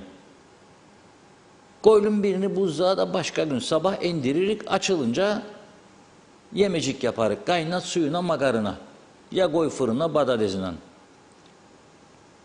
Ama o dönem değildir. Sakın yapmayın bunu. O buzluk elektrik gider açıl kapan zaten kapakları erir tavuk tekrar donar. Size hiçbir faydası yok. Bakteri üretir çok feci şekilde. Hiçbir faydası yok. Şimdi bana sorarsan bakkallardan dondurma alınır mı diye ben korkarım. Meğer çok güçlü jeneratör olacak. O da kurtarırsa. Yani gece giderken adam jeneratörü üstünde bırakır mı? Emin değilim, korkarım. Az parada değişim dondurma fiyatları veya donmuş şeyler. Hamburger alalım gidelim eve veya donmuş pizza atarık ocağa pişirik, çocuklar yer, karnı doyar. Vallahi ben korkarım ve uyarırım. Durum çok ciddidir yani. Elektriksiz hayat olmaz. Ve şimdi dediği gibi Özersen'de eğer daha pahalı bir yakıda döndülerse önümüzdeki ay sonu çok ciddi bir durum ortaya çıkacak.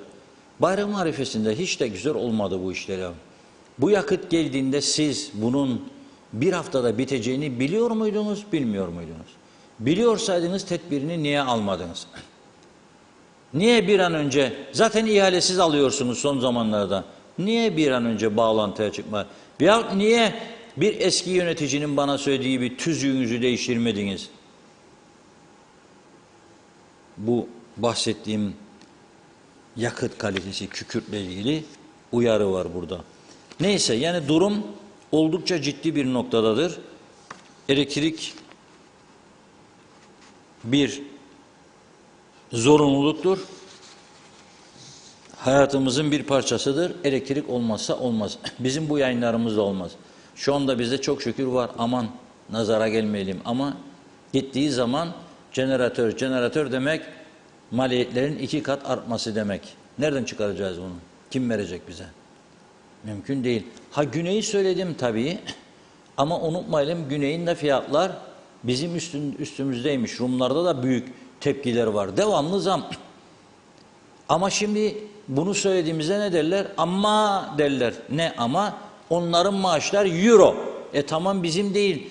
Ama o euro cinsinden pahalı üretiyor, pahalıya satıyor halkına.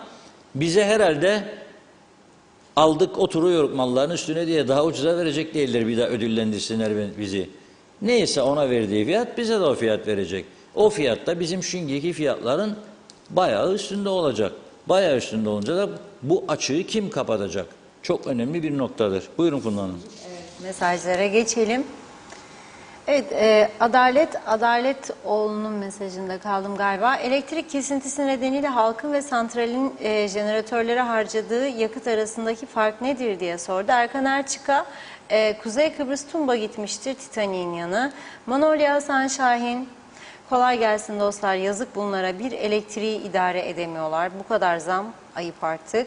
Selahattin Çilingir, arıklı istifa demiş. Zeynep Toros, İyi yayınlar diliyorum sizlere. İnternetten izliyorum bugün. Pilde bitmek üzere.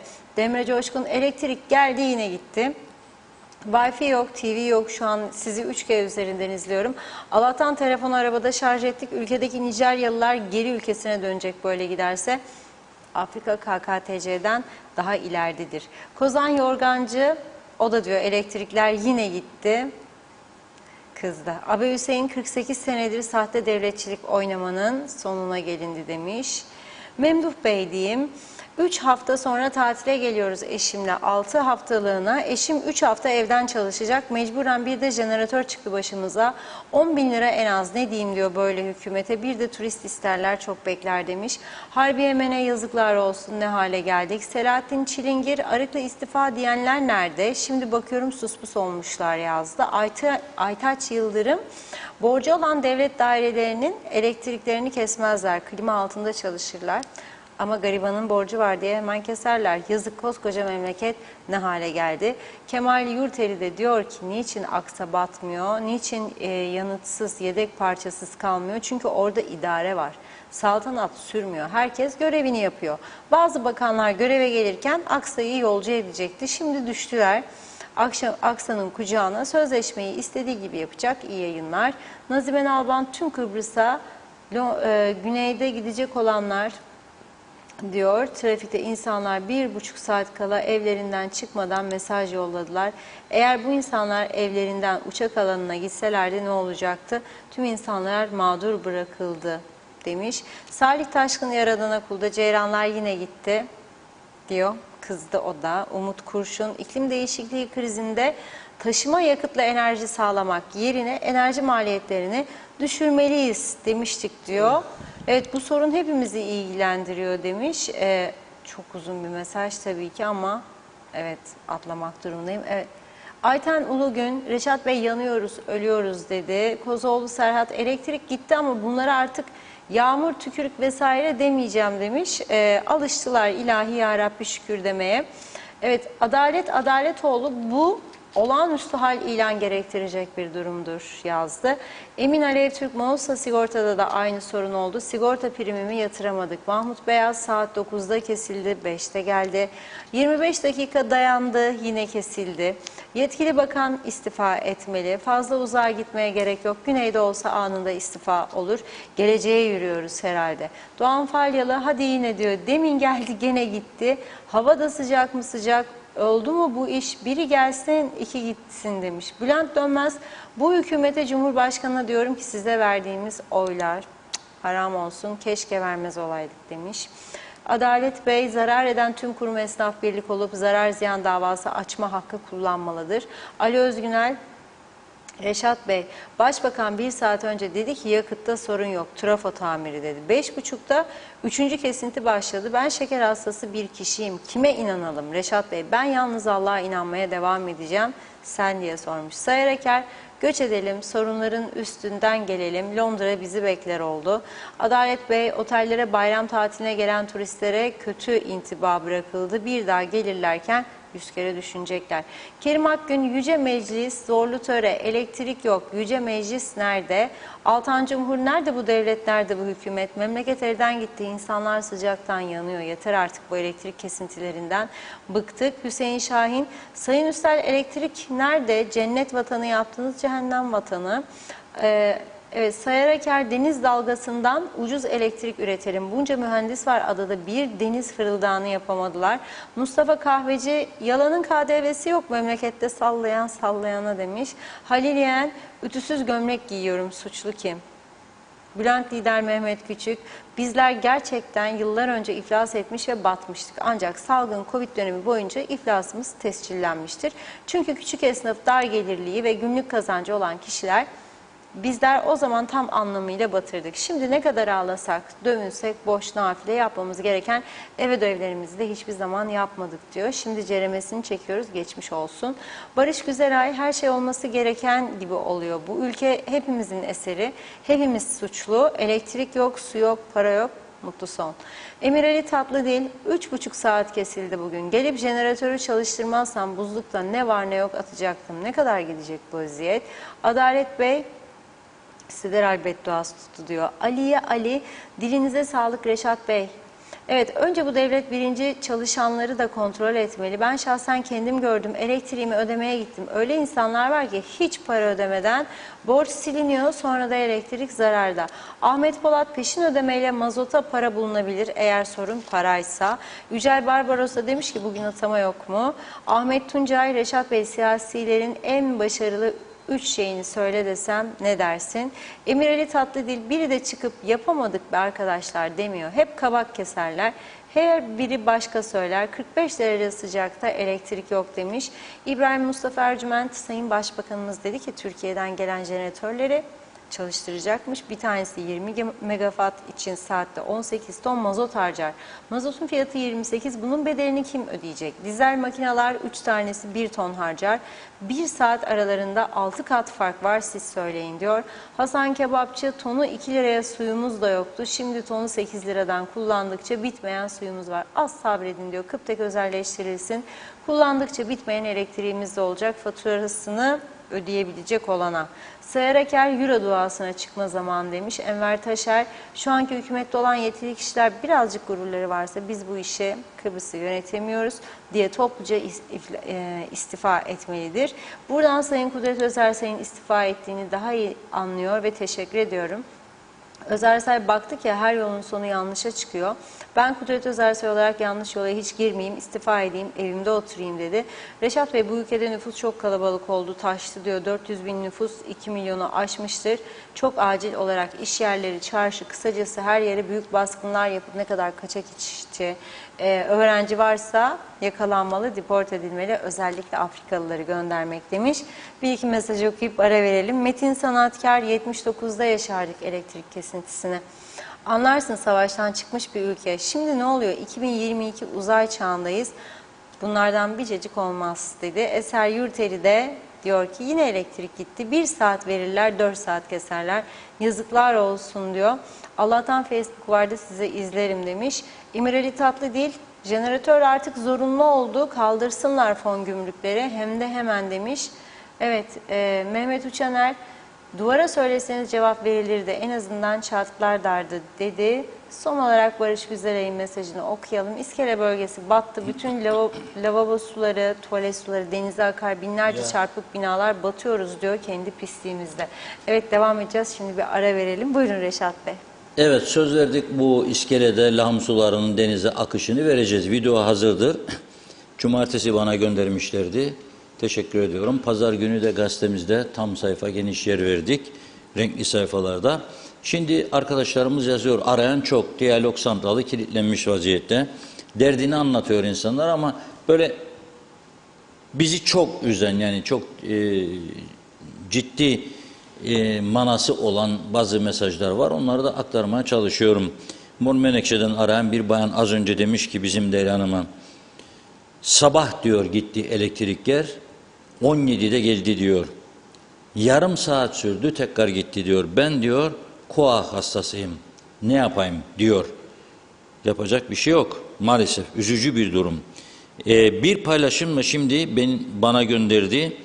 Kıptek'in eski yönetim kurulu üyelerinden Yusuf Avcıoğlu yaptı. Şimdi diyor başlıkla koymuş, Başbakan Üstel'in bahsettiği düzenli akaryakıt temininden bir fotoğraf diyor. Şimdi diyor ki gaz tribünlerinin, yani mobil trailer santralleri yarın devreye gireceği müjdesini verdi Başbakan diyor. Üretim maliyetlerini diyor hatırlamakta fayda vardır. Teknecik dizel jeneratör kilowatt saati 14 sent, dolar sent, yani euro değil. Teknecik buhar tribünü, ki çok tehlikelidir o zehirler, onu çalıştırdıklarında korkunç, 17 sent. Aksa dizel jeneratör 18 sent. Mobil trailer santralleri 33 sent. Yani neredeyse Aksa'nın şimdi sattığı fiyatın 2 katına mal olacak KKTC devletine yarından itibaren. Tabii devlet ne yapacak? Birkaç gün sonra diyecek ki maliyetler yükseldi. Ödeyin bakalım Mustafa'lar, Mehmetler, Ahmetler, Ayşeler, Fatmalar. Bizden isteyecek parayı. Biz de ne yapacağız? Kuzucuk kuzucuk ödeyecek, elektrikler gidecekti. Ama ben tekrar ediyorum, İnşallah yanılırım. Kötü mesaj vermek istemem ama bu sürdürülebilir bir yapı değildir. Yani çok önemli dünya ülkelerinin kabul ettiği önemli elektrik üreticilerini biz istemiyorsak da, biz bu işin iyisini biriktiriyorsak da, dirediyorsak da, yani bu akıl işi değil. Tabii biz bugün elektriklerin kesileceğini bilmiyorduk bu kadar. Çünkü şu anki elektrik kurumu yönetimi şeffaf değildir. Bak açık söyleyeyim. Ne Sayın Bakan ne de ekibi şeffaf değiller. Bir önceki yönetim çok daha detaylı açıklamalar yapıyordu. Sorulduğu zaman doğruları söylüyordu. Yoksa yoktur akaryakıt, varsa vardır. Geliyorsa ne zaman geliyor? Neden gecikti? Bunun için. Şimdi bilgi almak mümkün değil. Arkadaşlarımız arıyor, ne cevap veriyorlar, ne bakıyorlar, ne ilgilen. Onun için bilgi kirliliğinin olması doğaldır. Bakın, ulusal kanallara konuşacaksınız.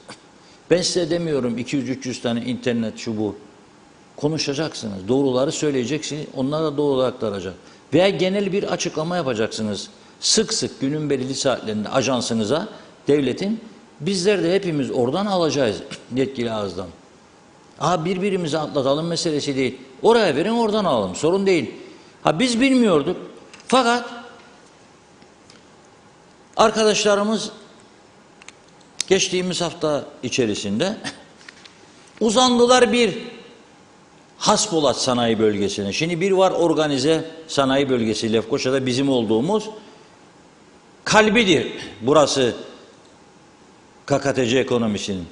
Burada yaklaşalım taraf olarak biraz duralım. Bakın.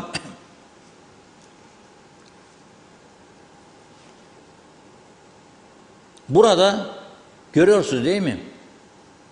Enerji nakil hatları vardır. Hasbola çalışıyor yani. Şu anda oradan dağıtım yapıyorlar. Otlar nerede? Ağaçlar içine girmiş neredeyse. Devam edelim. Birinci sayfada bir fotoğraf var bugün. Çok mühim. Kesmiyorlar. Bakın ağaçları. Bak. Ağaçlar gazetedeki fotoğrafından. Telleri nasıl örtmüş üzerini? Gerilim hatlarını. Koparacak. Ama kimin umurunda? Şimdi ben şunun için bunları manşet yaptık bugün. Dedi ki ağaç dallarıyla örülen elektrik trafoları ve iletişim hatları tehlike sinyali veriyor fakat tedbir alınmıyor. Kimin umurunda dedik. Bakın ağaç dalları tellerin üzerine örtmüş, bastırıyor aşağı doğru. Kopacağım diyor. Şimdi hadi akaryakıt anladık. Oydu buydu, yok mastiga vardı, yok yoktu, yok oydu, yok kükürt oranı buydu değildi, para vardı yoktu. Bu kadar çalışan var bu elektrik kurumunda. Bunların bakımını yapacak sorumluluğu yok mu yahu, çalışan yok mu? Benim bildiğim birimler var. Yok mu? Kim bakıyor bunlara? Demek ki bakmıyor. Demek ki çok ciddi anlamda zafiyet var bu kurumda. Görev takipsizliği var. Umursamazlık var. Bana ne yahu meselesi var. Bana ne değil, olamaz böyle bir şey. Böyle bir sorumsuzluk olamaz. Biz bugün olacağını biliyormuşuk gibi bunu söyledik.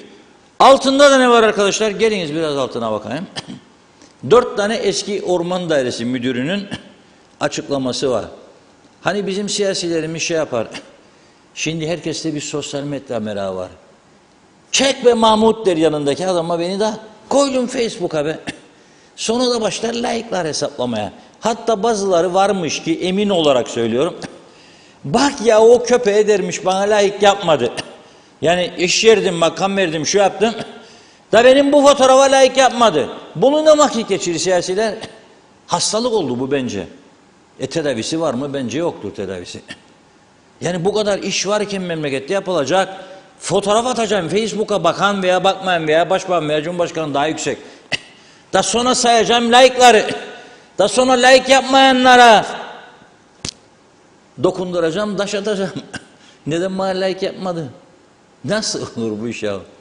Ama bu taraftan da bakın, bu taraftan da bu 4 tane müdür diyor ki biz diyor bu diyor büyük orman yangını olmadan Mersinlik'te diyor biz diyor en üst makama kadar başvurduk.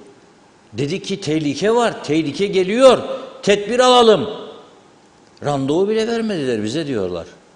Hadi bakalım, gel de çık bu işin içinden. Bunlar emeklidir ya, yaşta ileri düzeyde, force da yok artık. Apoletler indi ya, ne yapacağım ben bunları şimdi, bu ihtiyarları, özür dilerim onlardan, ihtiyar değiller de, onlar öyle diyebilse, ne yapacağım bunları şimdi diyebilirler.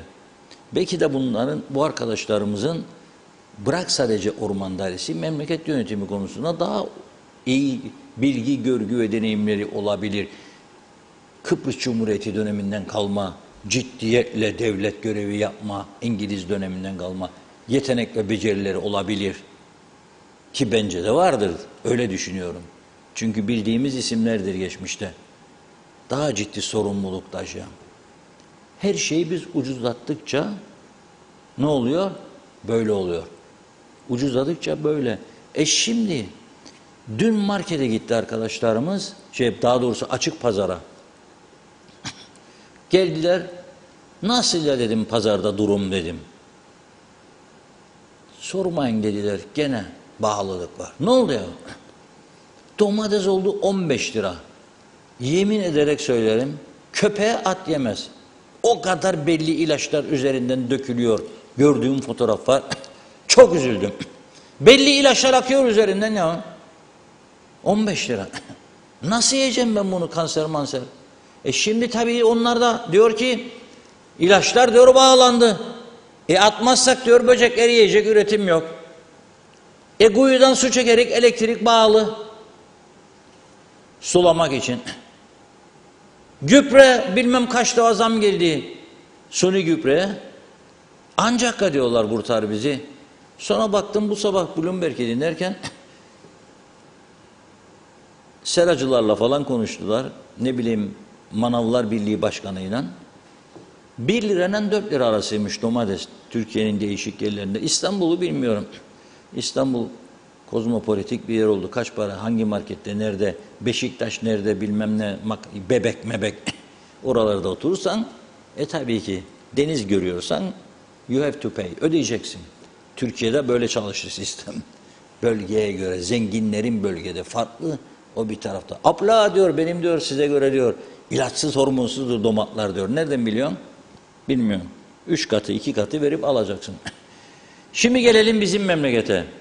Adam diyor ki bu kadar masraf var. Ben şimdi diyor kaça satacağım bu domatesi?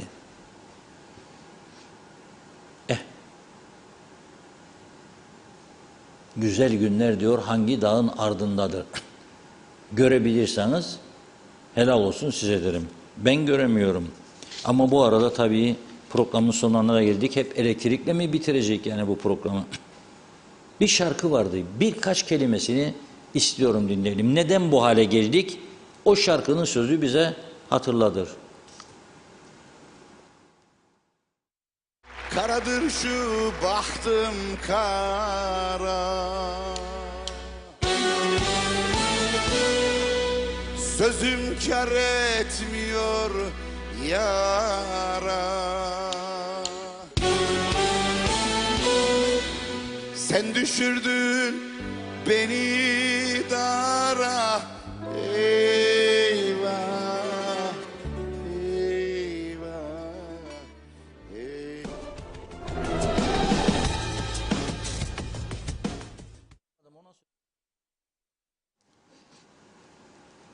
Evet, kısaca verdik. Kendim ettim, kendim buldum diyor. Bizim rejideki arkadaşlarla irtibatsızlığımız oldu. O yüzden çok kısa kestik. Ama neyse konuşacağımız konular var diye olabilir. Elektrik ağaçları budamak demiş bir arkadaş. İşidir. Trafolar onun sorumluluğundadır. Orada ağaç arısa gidecek, budacak ki tellerini koparmasın kendine. Her şeye de böyle aramayalım, bir şeycikler sokalım. Görevidir. Değilse de görevidir, göreviyse de görevidir. Kendinin malıdır orada, devletin malıdır, trafoları vardır, koruyacak. Korumak zorundadır. Bana ne deyip geçemez. Koruyacak. Mecburdur. Onun için söylüyorum. Şimdi bakınız. Trafikten bahsedeceğim size. Canım sıkılınca geri adım atmayı düşünüyorum ama hadi gene bahsedeyim. Mesaj da var diyor Funda Hanım. Çok mesaj var. Bir izleyicimiz sordu. Siyasileri sorsam size görevleri nedir? 3 kelimeyle nasıl izah edersiniz? Siyasetçisine göre değişir. Herkesi aynı kefeye koyamam. Yani aynıdır diyemem. Dürüstü de var, olmayan da. Ama bana göre mesela birkaç tane o saat Funda Hanım okurken yazdım. 3 kelimeyle yalan, dolan, talan mesela olan kesim var. Makam, hava, atama bir de o kesim var. Koltuğa oturacak, gidecek, hava atacak havasını, komşu görecek kendini, diyecek bizim komşu geldi ya, bakan oldu, bizim komşu bakan diyecekler. Mecliste öyle isimler vardır. Vallahi billahi isimlerini hala daha öğrenemedim. Ya bir kelime konuşmaz be insan çıkıp göreyim seni. Ya halkın içine gidip bir şeyler falan. Ya ne girdiniz? Kaldır Arap, indir Arap. Bir de aklıma gelen bir başka 3 kelime zaten. Alım, satım, komisyon. Yani bakın 3 tane farklı değerlendirme yaptım. Üçlü 9 oldu yani. Yalan, dolan, talan, makam, hava, atama, alım, satım, komisyon. Aklıma gelen bunlar.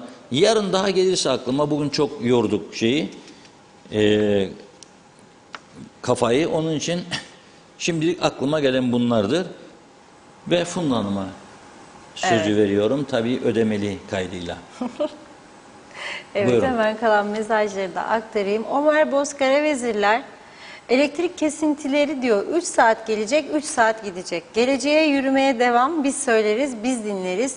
Ne diyeyim diyor sizlere, arka sıvamaya devam edin demiş. Oytun Andaş, Avrupalı Belediyeler Birliği kuracağız. Ne zararı var kamuoyuna sorarım. Ömer Bozkara vezirler, Hacı Sunat Ümre'ye gitti, dua edecek, depolar dolacak. Can Özyiğitler merhaba, 7 saat elektrik kesilirse ben bunlara haram derim. Ercan Mehmet Gürkanlar, halkımız uyanın bu işleri, sokağa çıkmak, her şeyimizle yüreğimizle beraber sokaklara dökülelim diyor. Araçlarımızı da sokaklarda kapatalım diyorum, saygılar. Uğur Kambur, ne su var ne elektrik, ne zaman diyor. Orasını çözemedim. Evet, Hamiyet Hami, nereye gidelim? Şeker ve kalp hastasıyım. Artık nefes alamıyorum. Yeter günah bizlere dedi. Nazime Nalbant, evet iyi ki sizin TV Diyalog var. Hiç kaçırmadan izliyorum. Sizlere, ekibinize nazar değmesin, yolunuz açık olsun demiş. Yine korona yükseldi. Herkes dikkat etsin, kalabalık olan yerlerden uzak dursunlar. Herkes kendini korusun. Evet, Londra'dan selamlar, sevgiler, iyi akşamlar diledi. Fikret İpekçioğlu, oturdukları koltuk yandı ama kendileri yalanlarından yanmadı mı demiş. Doğan Falyalı Küçük Mehmet Paşa asıl şimdi gerekliydi. Tema Yavaş Londra'dan selamlarını söylüyor ve diyor ki 30 senedir Londra'dayım. Bir defa kesildi. Evet, Erdal Uğurlu, yedik ayvayı desenize yazmış. Tuğba Cem Portakal, elektronik ev aletleri bozulduğunda devlet bunu karşılayacak mı dedi. Orhan İsmailoğlu, Reşat abi acaba jeneratörü denerler ve bu yüzden mi kesilir? Nazime Nalbant da diyor ki Londra'da elektriklerin kesildiğini görmedim. Musa Sert, bu elektrik ne olacak? Ben paramı ödüyorum. Soruyorum, benim suçum ne? Buzlukta ilaçlar var, at hepsini. Devlette ilaç yok, bu ne olacak? Musa Sert, Kıptek'te özelleştirilmeli demiş. Ersel Tüccaroğlu, Reşat Bey elektrikler yok, sizi izlemek için telefondan 3G açtım dedi. Ama gücü 1 GB bile değil maalesef. Halil İbrahim Berksu, bakanımız hacca şeytan taşlamaya gitti. Ne haliniz varsa görün dedi. Kıbrıslı onun umurunda bile değil. Mehmet Uçener, Güzelyalı, Geçitköy arası kalan ormanlık arazimiz ki son kalan yerlerimiz. Önlem alalım olası bir yangın için ki çıkmasın demiş.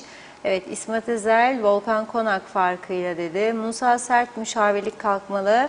Arif Karakaya, akşamdan beri kesik, 4'te geldi, 6'da baştan kesildi. Başbakan desin ki mazot sıkıntısı yok. Kime inanalım? Hacca mı gidelim de kurtulalım diyor bunların elinden.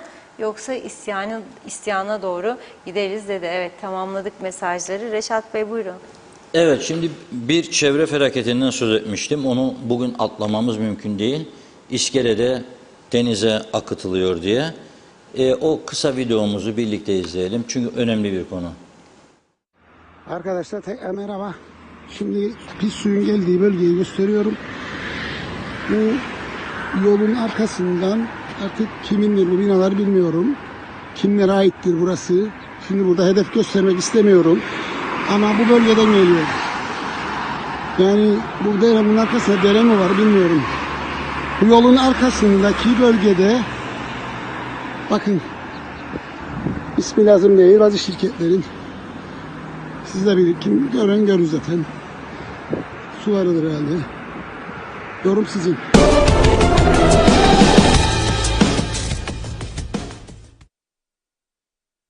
Evet, çok teşekkür ediyoruz gönderdiği bize. Orada tedbir alınması lazım.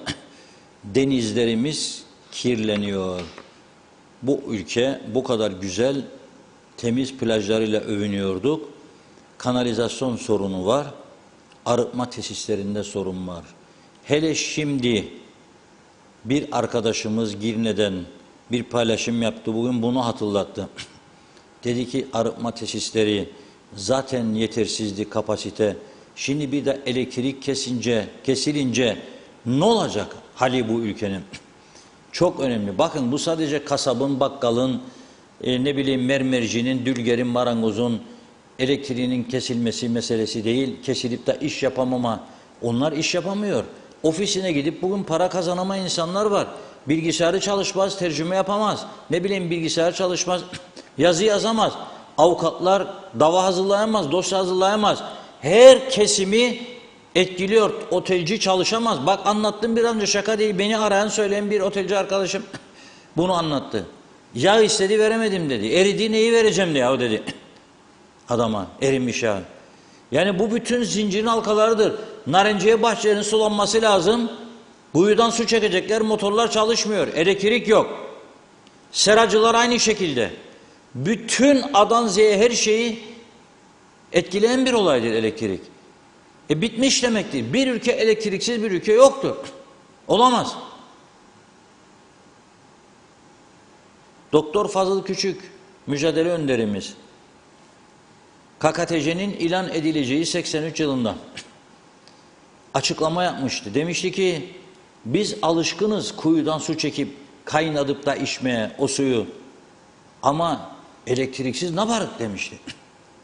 Şimdi Doktor Bey'in de gazetesi, Halkın Sesi gazetesi elektrik olmasa matbaa dönmez. Onunla ciddi sıkıntı yaşayacağı bir süreç olurdu. Ve kendisini ikna ettiler. Elektrikler kesilmeyecek diye. Ve o öyle destekledi KKTC'nin kuruluş yıl dönümünü. Sonra ne oldu? İşte biz kurduk Teknecik santralını. Rum tarafından aldığımız elektriğin parasını da bugün oldu ödemedik. Milyar dolar borcumuz vardır. Duruyor orada. Faizleriyle birlikte. Ve şimdi bir de kalkıp doğalgazdan payımızı isterik diyoruz. Önce borçları ödeyelim bakalım. Kaç yılda ödeyecek? Şimdi bazıları diyecek ki ambargolar zaten bize borçludurlar diyecek. Öyle değildir ama işte. Öyle değil. Çok borcumuz var. Kullandık. Halktan da paralarını topladık. Ne yaptılar paraları o zaman? Maaşları ödediler. Seçim zamanı doldurun dediler. Doldurun, bu elektrik kurumda böyle oldu.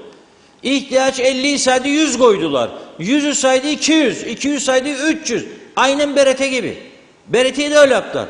Her seçim döneminde BRT, her seçim döneminde toprak ürünleri, elektrik kurumu, hava yolları, Kıbrıs'a şimdi bizim hava yolumuz, milli hava yolumuzu batırdılar, rekabet. Ne batırdılar? Biz batırdık. Yalanı da çok severek ha. Beceriksizliklerimizi örtmek için illa bir taraflara bir şey yapacak. Atacak topu. Top bizde, bizim kalemizde. Biz kendi kendimize attık topu. Ya ne olacak? Bir de bu trafik ışıkları. Sabahleyin bir polis arkadaşla sohbet ettim 1 dakikalığına. Dedi ki elektrik trafik ışıkları dedi çalışmıyordu. Denetime geldik buraya dedi. Işıklar çalışmaz dedi, trafik ışıkları. Adam kırmızıda geçer mi geçmez ben nereden göreceğim kırmızı mı yeşil mi sarı mı? Zaten kazalarda patlama var, ne olacak? 68 tane trafik kazası olmuş son bir haftada. 1 can kaybı, 22 yaralı. 2 milyon TL civarı hasar var. Ödesin sigorta şirketleri derler. Ama bu yaralılar kaç tanesi sakat kalacak? Ya ayak kırık ya kol kırık bilmem ne kırık. Bizim bir dağıtıcımıza motosiklette giderken çarptılar. 6 ay oluyor, 5 aydır gazetede aramıyoruz. Başka adam da bulamadık. 3-4 ay hastanede yattı, şimdi evinde yatıyormuş. Ayak tam onarılmadı. Veya kollar, ayaklar. Kolları da oldu bildiğim kadarıyla.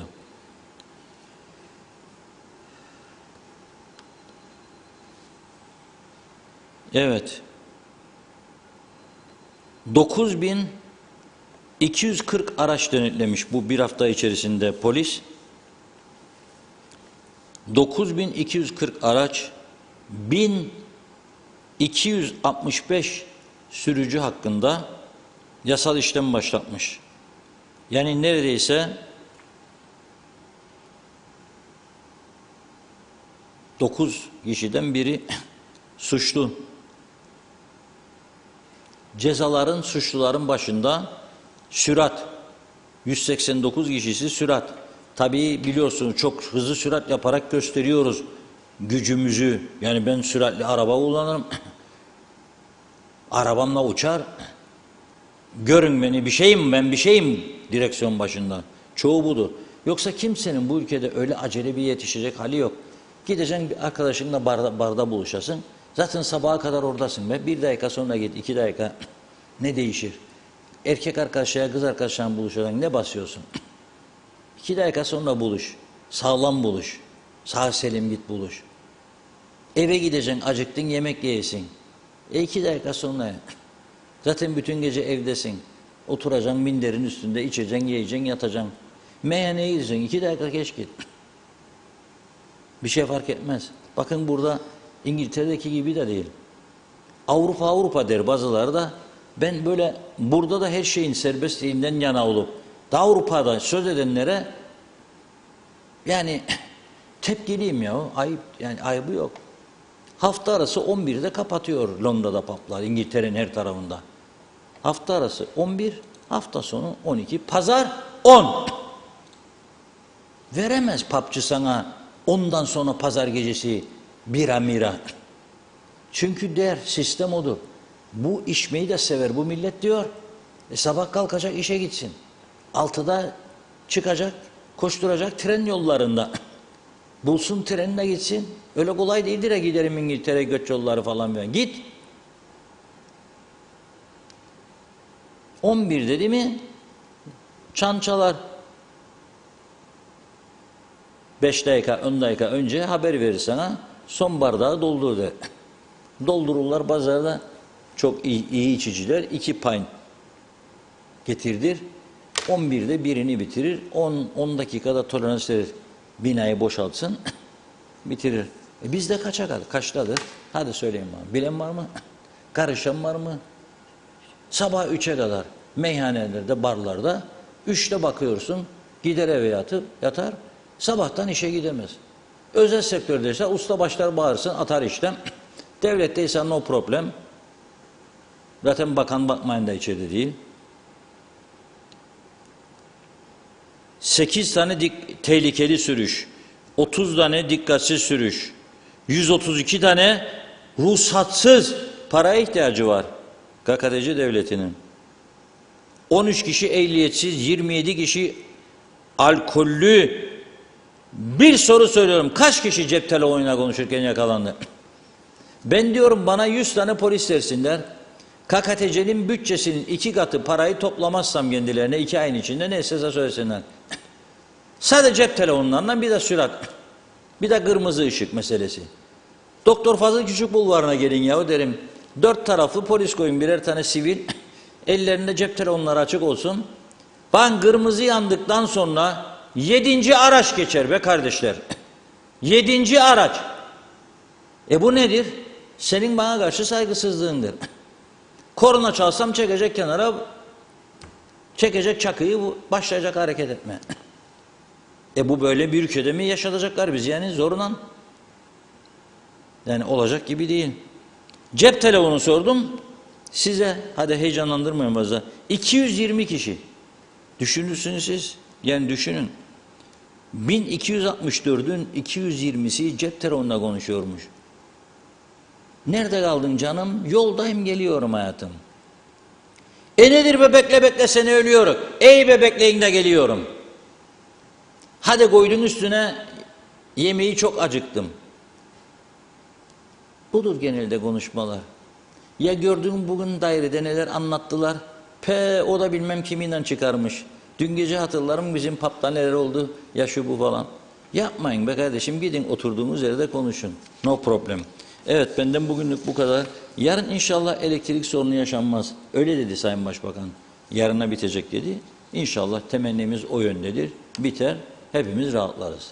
Ağzınıza sağlık. Çok teşekkür ediyoruz ve bugünlük programımızı burada noktalıyoruz. Birazdan Serkan Tetik'le ana haber sizlerle olacak. Yeniden görüşünceye dek hoşçakalın.